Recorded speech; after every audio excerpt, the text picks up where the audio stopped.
Hello my dear student. Last video we discussed exercise 3.4 question number 2, 3, 4, 5. Okay, and in this video we discuss again question number 5. Last video में भी हमने question number 5 तक discuss किया था और इस question में हम एक या दो क्वेश्चन और सॉल्व करते हैं। तो question number 5 is here, find the cubes of the following number. हमें क्यूब निकालने हैं। तो नेगेटिव नंबर के हम सॉल्व कर चुके हैं। -7 का हमने लास्ट वीडियो में सॉल्व किया था। इस वीडियो में हम अपॉन रेशनल नंबर का क्यूब सॉल्व करते हैं। 4/7 और 1/15 ये दोनों सेम क्वेश्चन है, तो हम 4/7 का क्यूब सॉल्व करते हैं। उसके बाद डेसिमल वाले 2 क्वेश्चन है, तो इनमें से भी हम एक सॉल्व करेंगे। तो हम 10th क्वेश्चन सॉल्व करेंगे। तो question number 7, 4/7 the cube of 4/7। So cube of 4/7 equal to 4/7 whole cube, मतलब क्यूब है तो इसको हम इस फॉर्म में लिखते हैं 4/7 का होल क्यूब। अब 4/7 को हम 3 टाइम राइट करेंगे। Okay, and 4 multiply with 4 16, 16 multiply with 4 64 is here, 7 multiply with 7 49, 49 multiply with 7 343। Okay, तो हियर इट इज आंसर। तो ये बहुत इजी क्वेश्चन थे। वन मोर क्वेश्चन हम डेसिमल वाला सॉल्व करते हैं। इसमें भी क्यूब निकालना है। तो द क्यूब ऑफ 0.03, तो राइट करेंगे 0.03 होल पावर 3 होल क्यूब। अब इट मीन्स इसको 3 टाइम राइट करेंगे तो 0.03 0.03 मल्टीप्लाई 0.03, 2 टाइम का मल्टीप्लाई किया हमने इन दोनों का। तो जब इन दोनों का मल्टीप्लाई करें तो 3 से 3 का होगा तो 9, और 9 होने के बाद में यहाँ पे पॉइंट के बाद 2 डिजिट है, 2 डिजिट है, और यहाँ पे भी 2 डिजिट है, तो कुल मिला के 4 डिजिट हो गए। तो 9 के बाद हमें 3 0 और लगाने पड़ेंगे आगे की तरफ, क्योंकि पॉइंट के बाद 4 डिजिट चाहिए हमें, क्योंकि 2 और 2 4 हो गए। तो 3 0 लगा दिए तो 0.0009 इंटू 1 मोर 0.03। सो इनका मल्टीप्लाई करेंगे तो 9 इंटू 3 27, एंड यहाँ पे हम जानते हैं 4 डिजिट यहाँ पे और 2, टोटल 6 डिजिट हो गए। तो हम 27 के 2 डिजिट हैं और 4 0 हम पुट करके पॉइंट लगा देंगे, और डेसिमल के बाद आगे भी 0 लगा देते। ये हमारा आंसर हो गया। तो डेसिमल का मल्टीप्लाई करना आपको आता है 100%, है ना, तो आप आसानी से क्यूब निकाल सकते हैं। तो ये हमारा आंसर है। तो कंप्लीट। नेक्स्ट क्वेश्चन देखते हैं, question number 6। Look at question number 6 in book. Which of the following number are perfect cube. हमें इसमें से पता करना है कौन परफेक्ट क्यूब है या नहीं है। ओके, तो बहुत इजी क्वेश्चन है, तो हम सॉल्व करते हैं। Question number 3 3375। रिमेनिंग क्वेश्चन आपको होमवर्क में सॉल्व करना है। ठीक है, तो हम थर्ड क्वेश्चन देखते हैं। नंबर 3 3375। हमें यहाँ पे परफेक्ट क्यूब फाइंड करने के लिए हम प्राइम फैक्टर का यूज़ करेंगे। तो प्राइम फैक्टर फाइंड करते हैं। तो स्टार्ट फ्रॉम 3, बिकॉज यहाँ पे इवन नंबर नहीं है तो 2 से नहीं जाएगा। 3 से इसलिए 3 3 6 7 13 13 प्लस 18 3 की टेबल में आता है। तो 3 से किया तो 3 1 जा 3 3 1 जा 3 3 2 जा 6 1 कैरी करें तो 3 5 जा 15। फिर यहाँ पे 1 1 2 4 और 5 9 होते हैं। 9 भी 3 की टेबल में आता है, 3 से जाएगा। 3 3 जा 9 2 बच्चे 22 3 7 जा 21 1 3 5 जा 15। फिर ये हुआ 15, तो 3 से जाएगा तो 3 1 जा 3 3 2 जा 6 1 बचा 3 5 जा 15। 125 3 से नहीं जाते हैं तो 5 से जाएगा, क्योंकि लास्ट में 5 है। तो 25 टाइम 25 5 टाइम 5 1 टाइम। ओके, तो we write the prime factor of 3375, 3 3 time and 5 3 time. So here triplet is complete. Okay, तो 3 का भी ट्रिपलेट और 5 का भी ट्रिपलेट कंप्लीट है। तो we find that all the group triplets of the equal factor and no factor is left ungrouped. यहाँ पे अनग्रुप्टेड कोई भी फैक्टर नहीं है। ठीक है, तो आप अगर कोई जैसे नेक्स्ट रिमेनिंग क्वेश्चन जो आप करोगे उसमें अगर कोई अनग्रुप हो तो लिख देना 1 factor is ungrouped, so it is not perfect cube. Okay, तो इस तरीके से आप परफेक्ट क्यूब निकाल सकते हो। तो यहाँ पे अनग्रुप फैक्टर नहीं है, तो आप केवल ये पेयर बना के आप आंसर लिख सकते हैं। तो आप सारे पेयर बन रहे हैं, 3 3 के पेयर बनाने के क्यूब फाइंड कर रहे हैं। तो therefore 3375 is a perfect cube. तो ये हमारा क्वेश्चन कंप्लीट होता है। रिमेनिंग क्वेश्चन आपको होमवर्क में करना है। ठीक है, नेक्स्ट क्वेश्चन करते हैं, question number 7। Question number 7 is here, question number 7, find the cubes of the following numbers using the column method. Column method हम स्क्वायर वाले में भी कर चुके हैं। स्क्वायर फाइंड करने के लिए यहाँ पे क्यूब फाइंड करना है। तो 2 डिजिट वाले जो क्वेश्चन हैं उनका हम कॉलम मेथड से क्यूब फाइंड करते हैं। तो यहाँ पर भी हम 1 क्वेश्चन देखते हैं, रिमेनिंग क्वेश्चन होमवर्क है, तो अच्छे से समझ लीजिएगा। क्वेश्चन नंबर हम 3rd करते हैं, 47 वाला, ठीक है। क्वेश्चन नंबर 3rd कर रहे हैं। Question number 3rd 47 by column method. तो we find the cube of 47, ठीक है। 47 का क्यूब फाइंड कर रहे हैं। तो सबसे पहले हम टेक करते हैं x = 4 एंड y = 7। मतलब फर्स्ट जो टेंस है उसको हमने x मान लिया, आगे वाले नंबर को, और पीछे वाले नंबर को, वंस को y मान लिया। इसके बाद कॉलम 4 कॉलम बनते हैं क्यूब के लिए, 1st, 2nd, 3rd, 4th।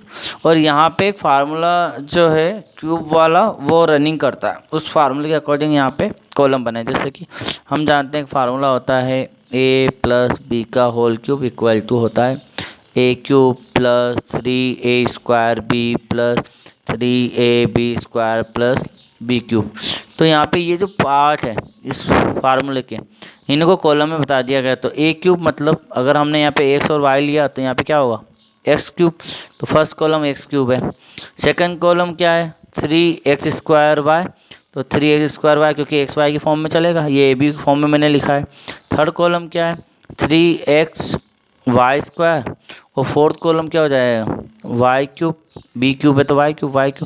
तो ये आइडेंटिटी फॉलो हो रही है। ये भी क्या है होल क्यूब की आइडेंटिटी। मतलब a और b का मतलब है फर्स्ट नंबर और सेकंड नंबर, टेंस और वंस का क्यूब निकाल के हम सॉल्व करते हैं। यहाँ पे इस आइडेंटिटी का यूज़ करके उसको फैक्टर बना के, क्योंकि अगर हम इसको तोड़ेंगे तो कैसे होगा 47 का होल क्यूब का मतलब ये थोड़ी होगा 4 + 7, नहीं 40 + 7 का होल क्यूब होता है वो। तो ये हमारा 40 हो जाएगा और बी हमारा 7 हो जाएगा। तो इस तरीके से वो फार्मूला रन करता है। तो यहाँ पे हम कुल मिला के ये इजी मेथड है। तो इसमें आपको ये फार्मूला याद रखना है कि फर्स्ट कॉलम में a³ आता है, फिर 3a² y, 3xy² और y³। अब x हमारा क्या है 10 से मतलब 4³, ये 3 × 4² × 7, y की वैल्यू 7 है, and 3 × x means 4 × y² means 7², और y³ मीन्स 7³। अब हम सॉल्व करते हैं। तो 4 का क्यूब तो 64 हुआ, 4² 16 × 7, और 4 और 7 का स्क्वायर 49। आप चाहे तो सिंगल कॉलम भी कर सकते हैं। जैसे y³ 343 आया, फिर इस पूरे को सॉल्व किया जहाँ तक लास्ट यहाँ तक आया। तो अब इन तीनों मल्टीप्लाई किया, 4 12 का 49 में किया तो 588। तो ये आंसर आ गया। तो सबके पहले सिंगल आंसर निकालो। इसका ये आंसर आ गया 343, इसका आंसर आया 588। फिर इसका जो आंसर आया वो आया 336, और इसका आंसर आया 64। अब हम क्या करते हैं राइट से लेफ्ट, पीछे से आगे की तरफ आते हैं, राइट से लेफ्ट की तरफ, और सिंगल डिजिट लेते हैं। जैसे यहाँ पे 3 लिया तो हम आंसर जो लिख रहे हैं उसमें लास्ट डिजिट 3 लिखेंगे, ठीक है, क्योंकि हमारा यहाँ से 1 से लेना है 3। तो ये 34 जो है वो कैरी करेंगे नेक्स्ट वाले में। तो हमारा 588 में 34 प्लस हो जाएगा, तो 622 आया। तो यहाँ का 1 लेंगे क्योंकि इससे आगे तो हम सॉल्व कर नहीं पाएंगे, उधर का कैरी जोड़ चुके हैं हम।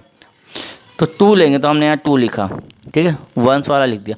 अब यहाँ पे क्या बचा 62, वो आगे कैरी हो जाएगा। तो 336 में 62 प्लस होगा 398। फिर यहाँ का भी केवल 1 लेंगे, तो 8 लिखेंगे, ये 8 लिखा।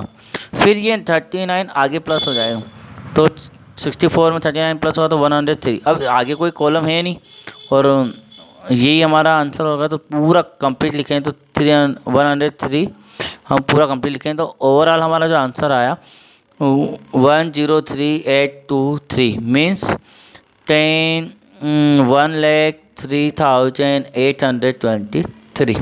ये हमारा 47 का होल क्यूब आएगा। तो ये कॉलम मेथड है। कॉलम मेथड हम पहले स्क्वायर में कर चुके हैं, आप क्यूब में आसानी से सीख जाओगे। तो रिमेनिंग क्वेश्चन इसी मेथड से कर लीजिएगा और एक बार और देख लीजिएगा अगर कोई प्रॉब्लम हो तो, ठीक है बच्चों। तो इजी मेथड है। नेक्स्ट लास्ट क्वेश्चन करते हैं हम इस वीडियो का, क्वेश्चन नंबर 8, ठीक है। Question number 8 is here. Question number 8, what is the smallest number by which 1372 must be multiplied so that the product become a perfect cube? Find the required perfect cube so obtained. तो हमारे इस question में हमें बताया विच smallest number से हम multiply करें given number को कि ये परफेक्ट क्यूब बन जाए, क्योंकि ये परफेक्ट क्यूब नहीं है। ठीक है, तो हमें पूछा है what is the smallest number by which must be multiply, इस नंबर को किस स्मॉलेस्ट नंबर से मल्टीप्लाई करें कि परफेक्ट क्यूब बन जाए, और अगर वो नंबर हमें पता चल जाएगा तो उस नंबर का मल्टीप्लाई करके हमें परफेक्ट क्यूब रिक्वायर्ड वाला निकालना भी है। ठीक है, तो ये क्वेश्चन हम सॉल्व करते हैं। ऐसे क्वेश्चन हमने स्क्वायर वाले में भी किए थे। तो मल्टीप्लाई वाले क्वेश्चन में हम प्राइम फैक्टराइजेशन मेथड से इसको सॉल्व करेंगे। यहाँ पे 1372 के प्राइम फैक्टर निकालेंगे। ठीक है, तो सबसे पहले ये इवन नंबर है, लास्ट में 2 है तो 2 से जाएगा, तो 2 से जाएगा। 13 को लेंगे तो 6 टाइम 12 1 कैरी होगा 17, 8 टाइम 16 1 कैरी होगा तो 12 6 टाइम, तो 686 आया। फिर वापस इवन नंबर है, 2 से जाएगा, 2 3 जा 6, 2 4 जा 8, 2 6 जा 6। फिर लास्ट में ये 2 से नहीं जाएगा, ओड नंबर है, और 3 और 4 7 और 3 10 होता है। 10 3 की टेबल में नहीं आता। लास्ट में 0 और 5 नहीं है, तो 5 से भी नहीं होगा, 7 से होगा। तो 7 4 जा 28, फिर 6 बचा, 7 9 जा 63, फिर 7 से जाएगा 7 टाइम, 7 से जाएगा 1 टाइम। तो प्राइम फैक्टर लिखेंगे तो 2 2 टाइम एंड 7 3 टाइम लिखेंगे। ठीक है, अब यहाँ पे परफेक्ट क्यूब पता कर रहे हैं तो 3 का पेयर बनेगा, तो यहाँ पे 7 का तो पेयर है लेकिन 2 का पेयर कंप्लीट नहीं है, तो हम लिखेंगे the prime 2 does not appear in group of 3, मतलब 2 का जो है वो पूरा पेयर नहीं बन रहा है, 3 ग्रुप ऑफ 3 का पेयर कंप्लीट नहीं हो रहा है। ठीक है, तो यहाँ पे 2 का पेयर नहीं है तो हम लिखेंगे it is not perfect cube so we multiply by 2। ठीक है, तो डायरेक्ट आप ये लिख सकते हो कि it is not perfect cube so we multiply by 2। 2 से मल्टीप्लाई करेंगे तो परफेक्ट क्यूब बन जाएगा, क्योंकि एक 2 कम पड़ रहा है। और मान लो यहाँ पे एक ही 2 होता तो हम किससे मल्टीप्लाई करते हैं, 4 से, क्योंकि 2 बार 2 कम पड़ता, लेकिन यहाँ पे अभी 2 बार है और केवल सिंगल कम पड़ रहा है, एक और चाहिए हमें 1 फैक्टर, तो हम 2 से ही मल्टीप्लाई करेंगे, तो we multiply by 2 so obtain, so perfect cube obtain by, तो क्वेश्चन में हम 2 का मल्टीप्लाई करेंगे तो हमारा आएगा 2744। तो आंसर लिखेंगे the smallest number, the required smallest number, जो हमें नंबर चाहिए था जिसका मल्टीप्लाई करना है वो तो है 2, एंड परफेक्ट क्यूब भी पूछा था, तो perfect cube obtain equal to 2744। तो ये एक ही क्वेश्चन हमारे पास इस तरह का था इस एक्सरसाइज में। एक आध एग्जाम्पल है तो वो भी आप देख लीजिएगा और फेयर कॉपी कंप्लीट कीजिएगा, होमवर्क कीजिएगा। रिमेनिंग क्वेश्चन आपको बहुत इजी है, आप कर सकते हैं, और थोड़ा बहुत प्रॉब्लम होता है इस वीडियो को अगेन देख लीजिएगा तो समझ में आ जाएगा। थैंक यू वेरी मच बच्चों।